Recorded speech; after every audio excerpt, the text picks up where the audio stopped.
As a liberation, I could never ever, and never somewhat that ODM was born from the revolutionary sentiment, rising out of the 2005 referendum, when all well-meaning citizens rose up and rejected the proposed constitution, which was being forced for the nation by the people who had betrayed the handmaid of dream of a greater constitutional order. Evidently, the ideals and philosophies for which Raila rejected the last constitution in 2005 remain unconfirmed. We have a moral duty to continue with that struggle. The struggle for good governance, greater freedoms and wider democratic space is a lifelong undertaking. On the same breath, the Right Honorable Odinga was also a peacemaker and a bridge builder par excellence. Every national milestone in the last 40 years of this country has the late Odinga's fingerprints on it. And each time he sacrificed personal ambitions and aspirations for national good. It is for this reason that in 4 straight elections, whenever our party leader was aggrieved by the results of an election, he would still extend an olive branch to the president in order to stabilize the nation and avoid dragging the country to the abyss in which we have seen many neighboring countries fall. Raila, the statesman, would never countenance personal ambition burning the nation. It is with this in mind that we now call upon the leadership and membership of the party to rally around the late leader's dreams and desires for this beloved movement and work together. Certainly, no one will be able to fill the massive shoes left by Raila, but together, the unity of purpose will be a key cog towards navigating the next 15 months. Whatever ideological and political competitions within the movement must remain healthy, as Raila himself desired, while seeking to lay a strong foundation for the next election and beyond, so that ODM as a national party and the most consequential one in the last 20 years does not fade from the scene. The immediate post-Raila period will be admittedly difficult, but we do not have the luxury of time, as there are both the 20th anniversary celebrations and the November 27th by-elections to think about.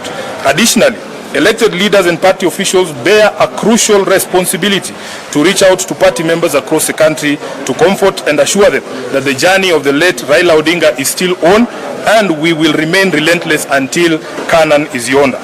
Baba built this movement on the foundation of values of democracy, equity, inclusion, and truth. ODM is not just a political party, it is a covenant that we, the living, must now renew. Let us resist the temptation to scatter in despair or to fight over his political inheritance, as leaders often do when giants fall. Raila's true inheritance is not a name or a position, but a mission.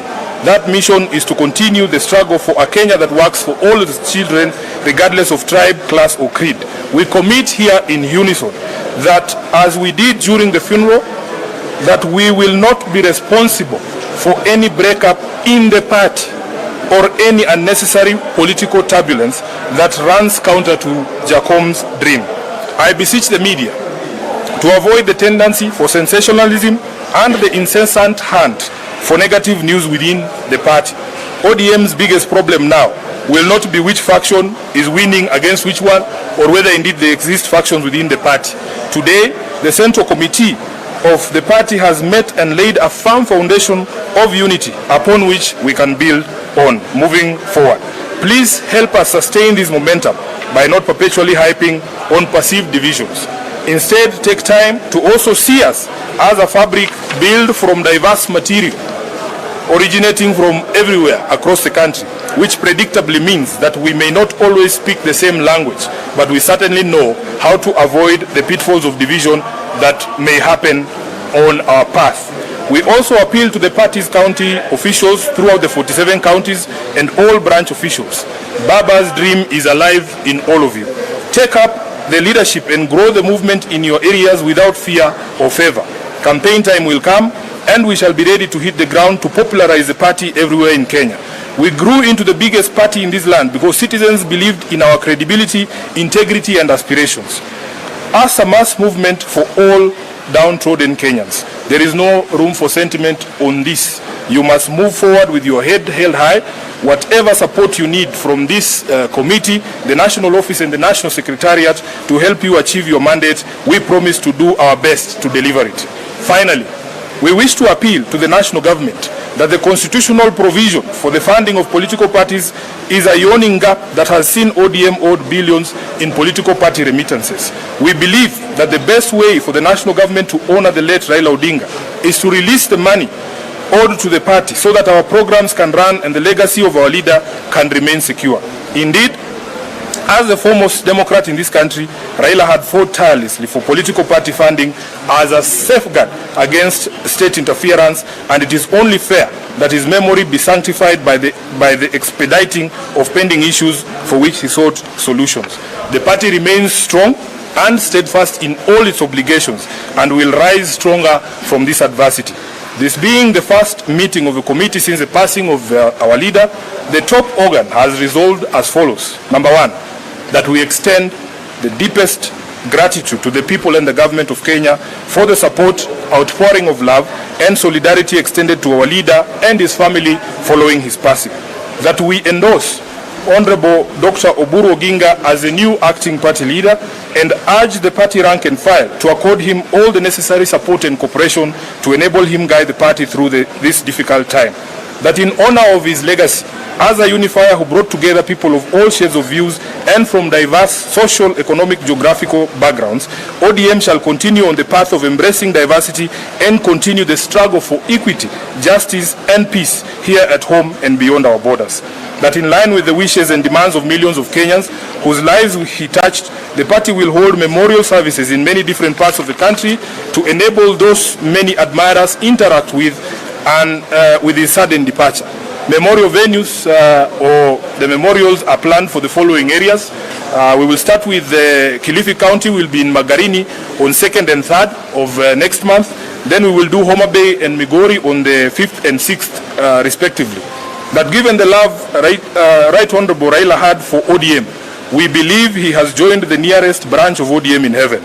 We shall honor him here on earth by strengthening existing branches and opening new ones to allow as many of his supporters as possible stay closely with him via the party. That as part of the strengthening and spreading the reach of the party, the ODM at 20 celebrations will proceed on the 14th, 15th and 16th of November in Mombasa County, accompanied by activities aimed at cementing the unity and solidarity within the party. All committees that had been tasked with preparations for the events are asked to immediately resume those preparations, and the chairperson of the planning committee, the Honorable Junet, is here. Once again, ODM extends its condolences to the family of the Honorable Raila Odinga, his friends in Kenya and around the world, and to the people of Kenya. The party appeals to all members and all Kenyans to now focus on celebrating the gift of his forward, and that we do it in a dignified manner as his leadership, legacy and sacrifice to the country deserve. That we will participate in all activities organized in his honor in a disciplined and respectful manner. I am aware that the party has dispatched the governor of Kisumu to go and represent us in Kampala, where there is a memorial service happening, I think, tomorrow this week. Lastly, as the top leadership of this party, we shall pursue all causes he dedicated his life to, do everything within our power to uphold the unity of the party and apply lessons learned from our departed leader and comrade in the service of the people of Kenya, who he loved and fought for. We reiterate the commitment of the party to the broad-based government until 2027, a relationship guided by the 10-point agenda entered into for the sake of peace and stability of the country. Rest in peace, Baba. Rest in peace, our party leader. Rest in peace, the people's president and comrade, the Right Honorable Raila Amolo Odinga. Thank you very much, and thank you for your patience. No questions asked. This is a very lengthy statement. There will be no need for questions. Yes. Okay, let's pray. Asante sana. Asante sana. Asante sana. Thank you. Thank you. Thank you. Thank you, boss. Asante.